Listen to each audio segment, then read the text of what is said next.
Hello everyone, welcome to this series on the history of English literature. And in this video, we are going to discuss the predominance of prose in the age of Pope. Introduction. The age of Pope, which followed the Restoration, marked a significant shift in English literature.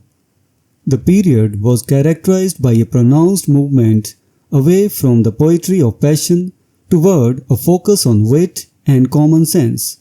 This shift resulted in a preference for prose over poetry, with a strong emphasis on clarity, correctness, and technical precision. While poetry was dominated by the heroic couplet, prose writing flourished, producing some of the most distinguished writers of the time, including Swift, Addison, Steele, and Defoe. The rise of political writing.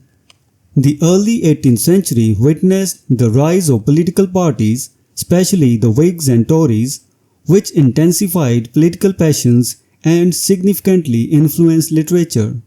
Writers were often enlisted by political factions to produce pamphlets, essays, and articles supporting their causes. This development allowed authors to gain independence from traditional patronage, as their services were highly valued by political leaders.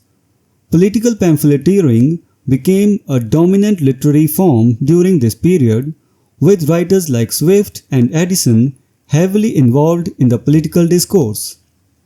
The role of clubs and coffee houses. The proliferation of political clubs and coffee houses in London provided new venues for social and intellectual gatherings. These establishments became central to the literary and political life of the time, serving as hubs for discussion, debate, and networking. Writers and intellectuals, including the likes of Addison and Steele, frequented these places, using them as platforms to share ideas and collaborate on literary projects. The coffee houses also served as distribution centers for the periodicals and pamphlets that were increasingly popular during this era. The growth of periodical writing. The early 18th century saw the rise of periodical literature, a trend closely linked to the political climate of the time. Both Whigs and Tories produced a variety of periodicals such as The Examiner and Spectator to promote their views.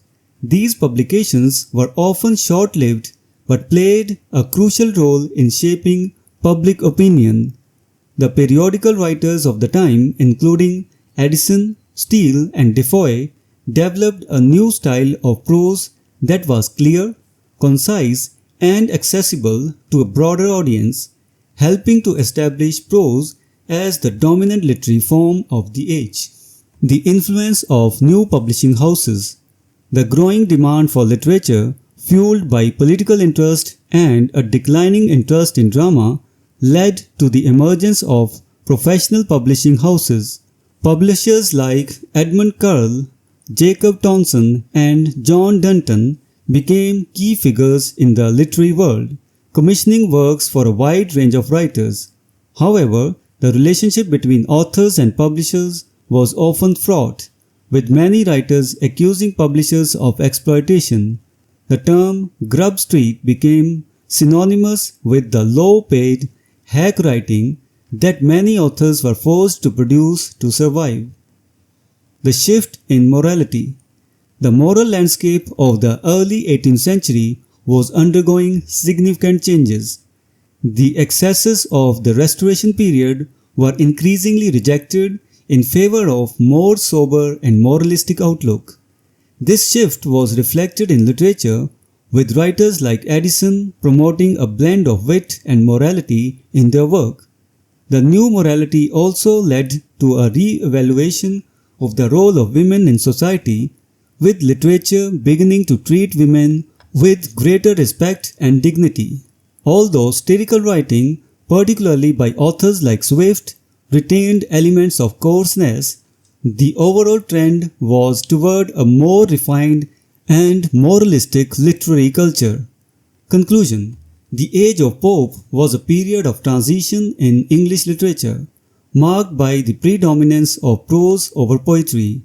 The political, social and cultural conditions of the time favored the development of prose writing, leading to the emergence of a new literary style that valued clarity, correctness and moral insight. While the period produced few great poets, it was a golden age for prose writers, whose works have left a lasting impact on English literature. The age's emphasis on political engagement, social commentary, and moral discourse helped to shape the future direction of English prose. So this was the discussion on the topic, the predominance of prose in the age of Pope. We will meet in the next video and discuss some other topic. Until then, goodbye and thank you.